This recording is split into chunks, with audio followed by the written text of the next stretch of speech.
Untuk LGBT yang masih anak atau remaja, itu solusinya gimana? Bisa dinormalkan nggak?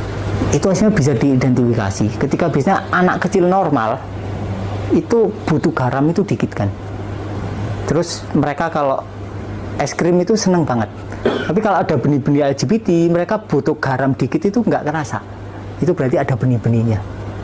Kemungkinan benih LGBT. Kalau udah gitu harus didetoks.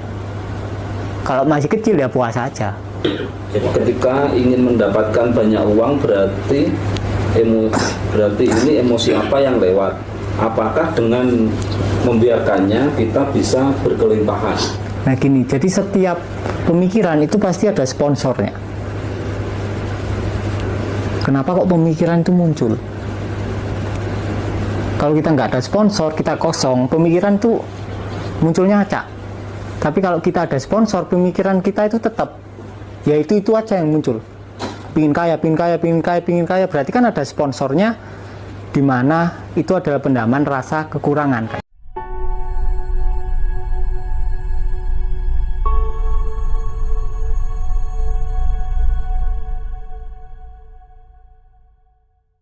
Mas Hari, Mas Lautan cerita simpel tentang keberlimpahan untuk ibu rumah tangga, mak-mak berdaster.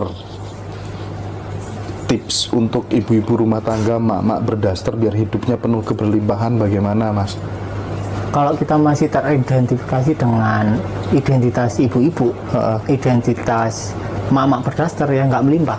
Kan limitasi itu kan. Iya, limitasi. Kalau kita mampu menyadari identitas kita yang salah, bahwa kita adalah mama berdaster, bahwa kita adalah apa tadi, ibu rumah tangga, iya. Ya, kita melimitasi.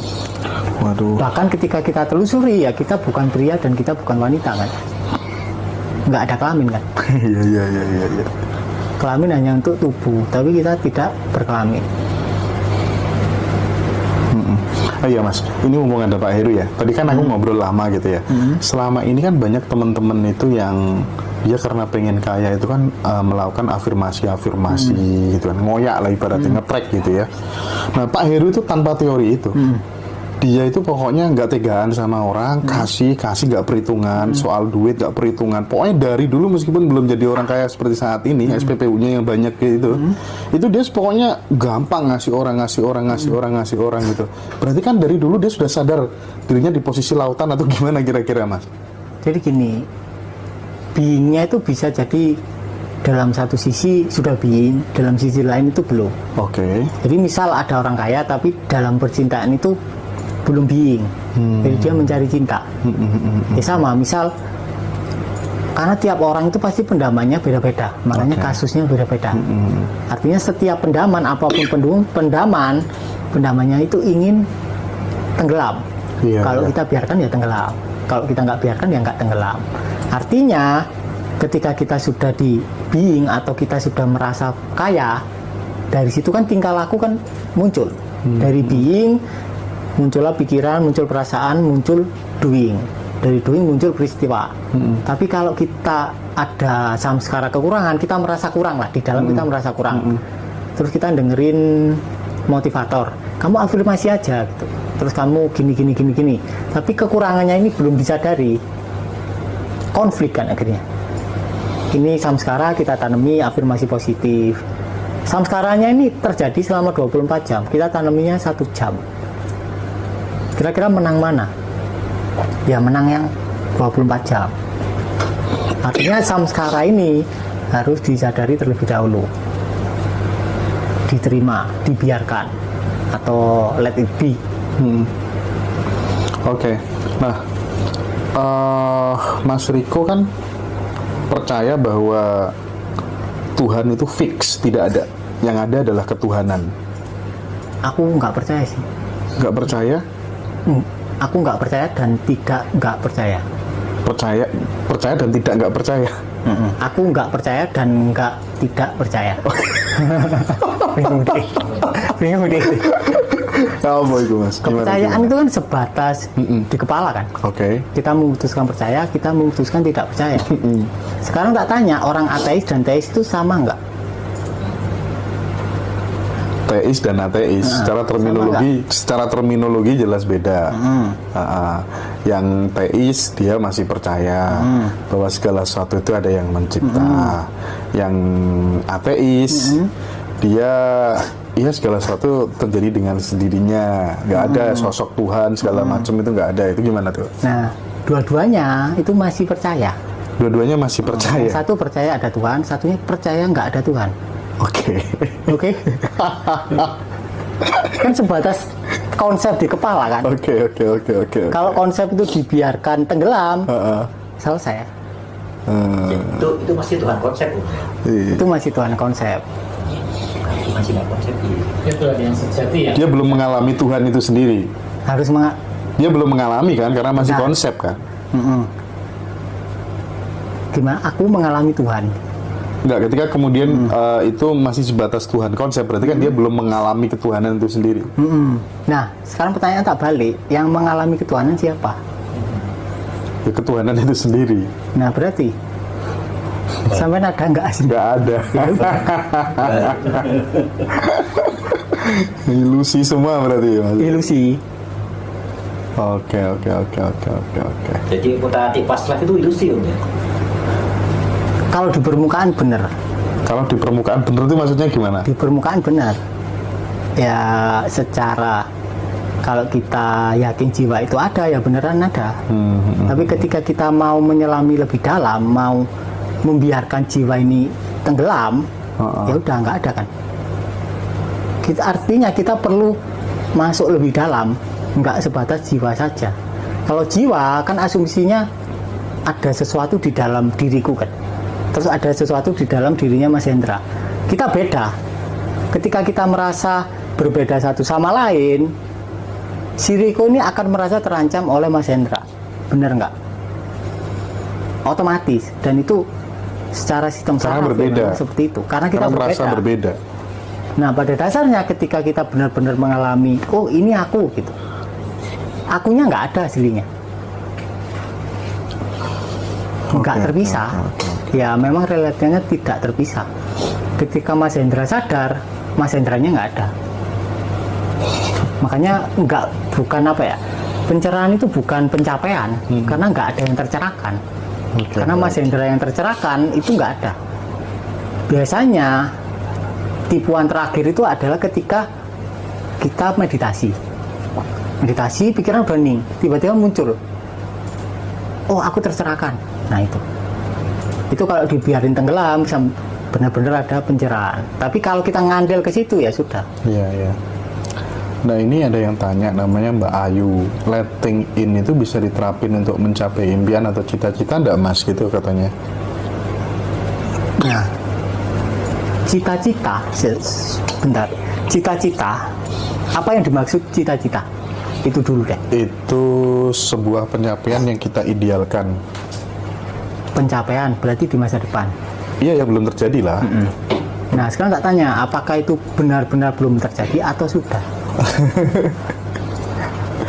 Bagi ombak belum terjadi Mas. Bagi lautan sudah, kan di dalam lautan nggak ada waktu. Iya. Masa lalu juga terjadi sekarang.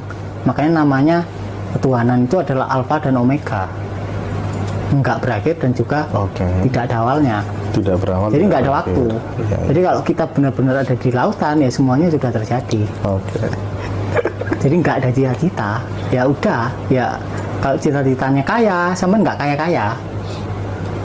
Karena cuma cita-cita kan. Iya kan? Beda sama orang yang memang merasa sudah kaya, ya pasti kaya beneran. Merasa sudah kaya ya. Tapi RMP bedakan antara berusaha merasa kaya dengan merasa kaya beneran. Iya Mas, ternyata otak kita memang senang yang rumit di awal. Aku sudah tahu rumit tapi senang aja. Beda sama yang merasa sudah kaya dari awal ya Mas Riko ya. Keren. Kalau pengen tuh malah justru gak kaya ya Pak Heru ya. Jadi lebih Pak Heru ketawa loh Pak Heru. Aduh. Hah? Narasumber. Iya, kebenaran. Jadi hasilnya afirmasi yang paling aman itu adalah afirmasi aku nggak mau uang. Aku nggak mau uang. Sama itu pasti kejadian. Kalau dibalik itu pasti kejadian. Kejadian apa? Ya kejadian uangnya datang.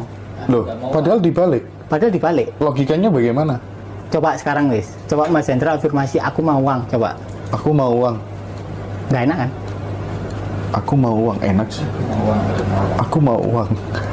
Oh. Coba dibandingkan sama aku nggak mau uang. Aku nggak mau uang. Oh iya sih, ya. itu. Beda ya, lebih lepas yang ini tadi ya. Nah ketika aku nggak mau Iya, uang, paham aku. kita Iya, kan, iya. oh ya karena uangku banyak, aku nggak mau uang, gitu kan. Dalemannya gitu. Oke, afirmasinya diganti rek, mulai saiki. Aku nggak mau uang gitu ya. Wes gak usah kon melok pelatihan apa. Wes ngene ae. Aku nggak mau uang. Praktekan sebulan. Iya. Oh duitku wis akeh. Nah, sekarang orang kalau udah kaya, dia sedekah kan berarti dia nggak mau uang asli. Betul. Tapi didatangi uang. Iya sih. Kalau sedekah dia berharap uang. Nggak datang uangnya. Malah nggak datang ya mas. Itu bener ya mas ya. Datang, bener. Semakin malah berharap ketika sedekah berharap tuh malah nggak datang Nggak ya. datang. Oh, ini jawabannya Mas Robi tadi yang ngetik di grup ya, Ngajar Dosa Peduli tadi kan ada yang nitip. Aku nih sudah sedekah, tapi kok masih masalah aja dengan finansial. Karena malah diharap-harap ya Mas ya. Iya. Tapi bukankah dalam konsep the law of universe gitu ya, ketika kemudian kita menabur mesti menuai Mas. Hukum alam itu kan berarti sekarang yang paradoks. ditabur itu sesuai keinginan kita atau enggak? Misal Mas Hendra tak suruh afirmasi aku kaya. Apakah yang ditabur benar-benar benih kekayaan atau benih kekurangan? Iya. Kalau sih. misal kita afirmasinya aku nggak mau kaya, sudah pasti yang ditabur adalah benih kekayaan kan? Oke rek, ganti ya. Aku tidak mau uang gitu ya, aku tidak mau kaya gitu. Iya, yang ditabur adalah benih keberlimpahan, bukan kekurangan gitu ya Mas ya. Iya. Jadi teman-teman kesadarannya harus connected ya. Mas, besok saya ketemu sama Mas Lautan dan Ombak. Semoga-moga dapat satorinya. Jadi bisa apply di kehidupan sehari-hari. Oke, siap. Mas Riko pernah ngambul kah sama orang tua dulu? Ngambul gak apa sih? Oh nesu. Pernah sih? Pernah ya?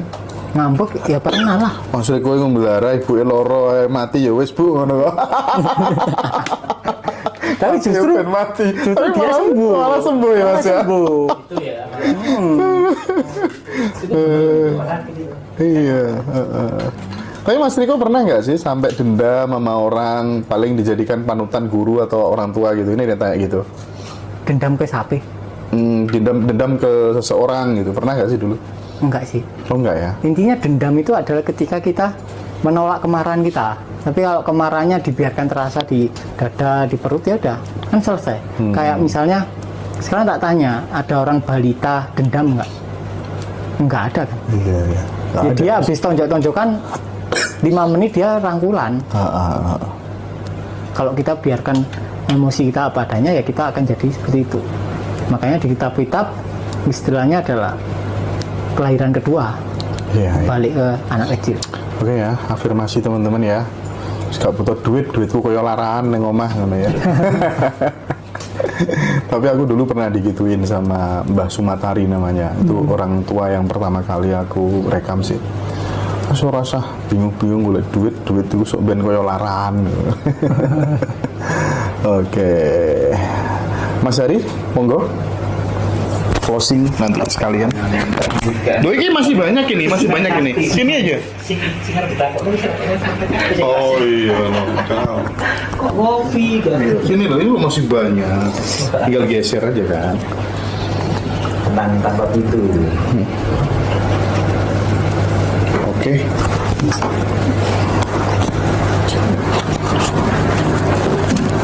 Nggak capek Om? Enggak. Ini kayak mati tidak ya? Udah, sama.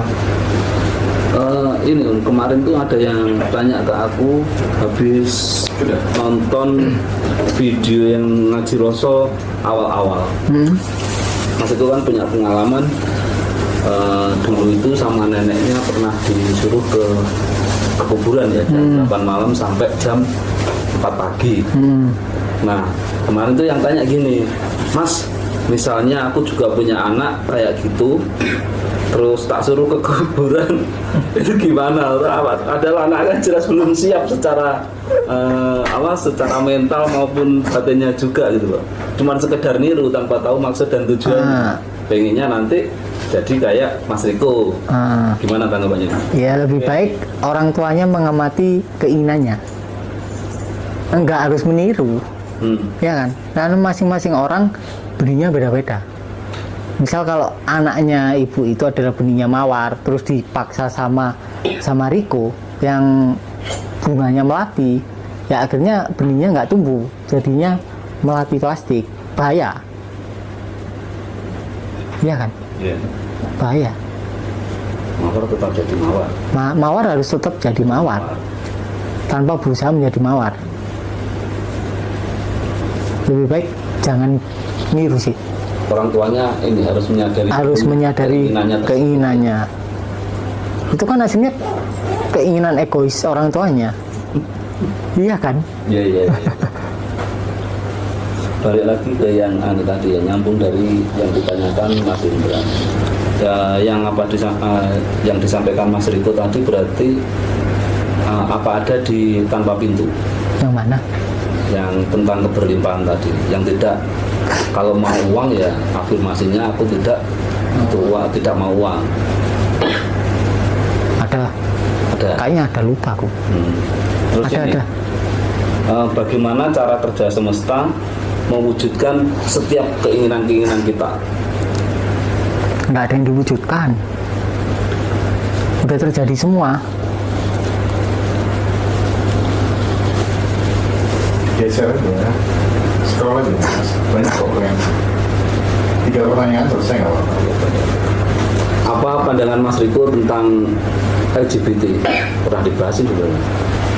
LGBT LGBT itu ya karena manusianya salah dalam hal seks. Karena ada 2 tipe seks. Yang pertama adalah tipe seks prokreatif yang tujuannya untuk melahirkan. Yang kedua adalah seks amatif, di mana tujuannya tidak untuk melahirkan. Berarti caranya dua-duanya berbeda. Yang satu ejakulasi, satunya harusnya enggak. Ketika kita melakukan seks prokreatif padahal tidak bertujuan membuahi ovum, ya buyar. Karena ketika kita ejakulasi, ketika wanitanya mengalami orgasme puncak, itu terjadi penurunan hormon dopamin.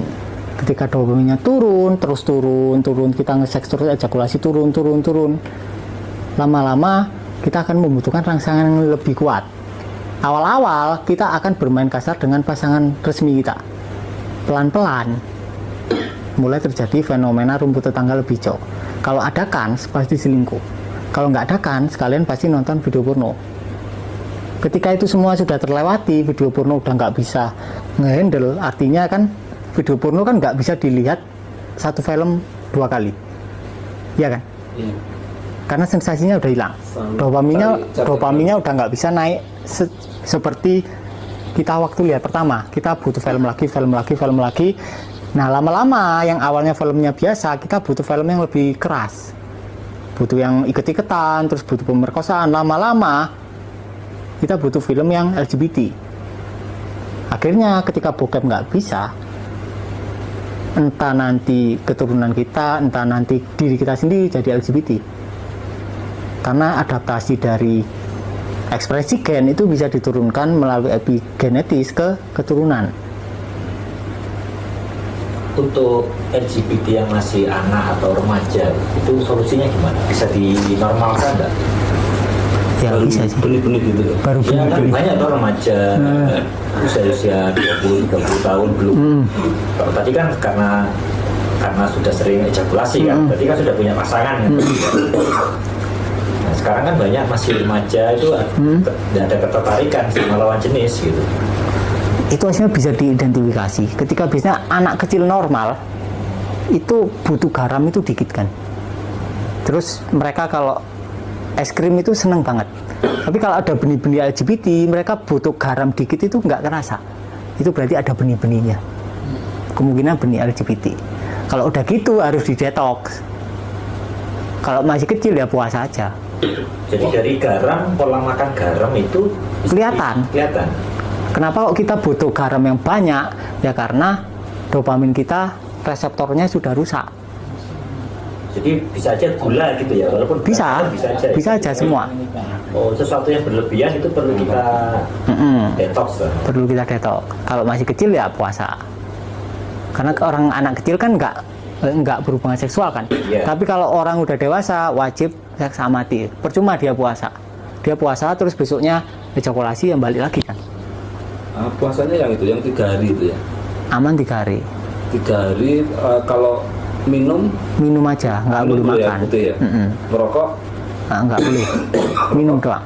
merokok nggak boleh. Nggak. 72 jam. Minum doang. 72. 72 jam. Kalau nggak kuat ya sehari 2 hari dulu latihan kan gitu. Nanti naik bertahap. Nanti naik bertahap. Oke. Nah, ini pertanyaan dari member tanpa pintu Mas Riko. Ketika ingin mendapatkan banyak uang berarti ini emosi apa yang lewat? Apakah dengan membiarkannya kita bisa berkelimpahan? Nah gini. Ini yang saya baca di tanpa pintu, tapi saya belum paham. Nah gini, jadi setiap pemikiran itu pasti ada sponsornya. Kenapa kok pemikiran itu muncul? Kalau kita nggak ada sponsor, kita kosong, pemikiran tuh munculnya acak. Tapi kalau kita ada sponsor, pemikiran kita itu tetap, ya itu aja yang muncul. Pingin kaya, berarti kan ada sponsornya, di mana itu adalah pendaman rasa kekurangan kan. Kalau kita nggak ngerasa kekurangan, ya nggak ada keinginan untuk kaya yang muncul. Ya mungkin muncul sesekali, tapi kalau muncul tiap 1 jam, ya berarti ada pendaman rasa kekurangan. Ada sponsornya.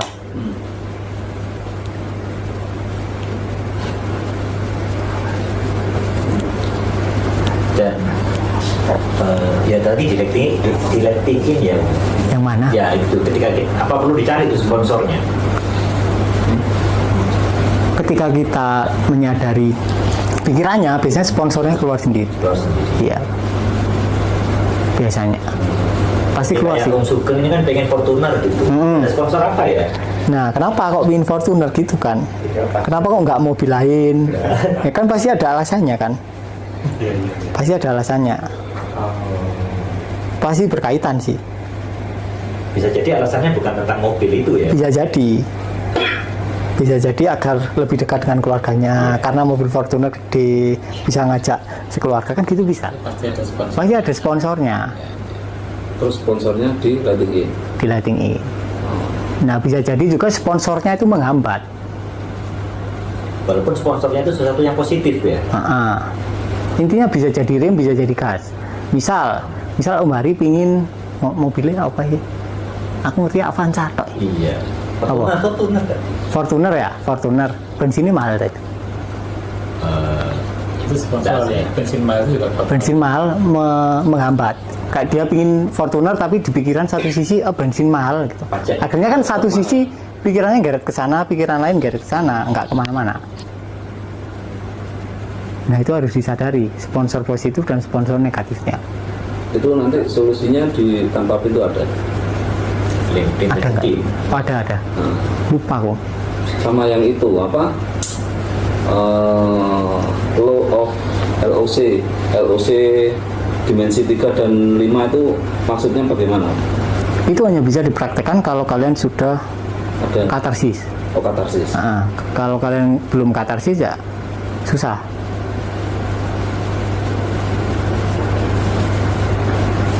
Kita sudah ngegas nih Om ya, sudah kerja keras, nabung, afirmasi, tapi di saat yang sama bawah sadar kita tuh ngerem.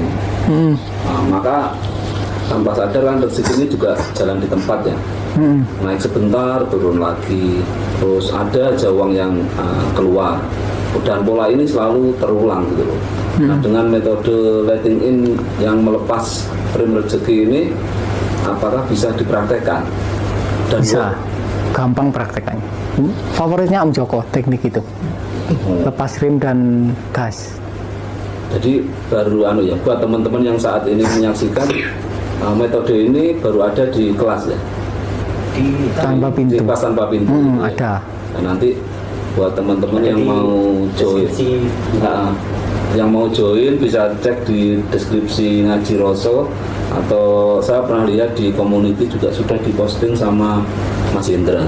Ini kembali lagi ke Mas Indra aja. Saya sudah garing. Mas Riko, terima kasih banyak ya Mas. Sama-sama. Mas kita istirahat dulu ya Mas. Siap. Break dulu Mas. Makasih Mas Riko.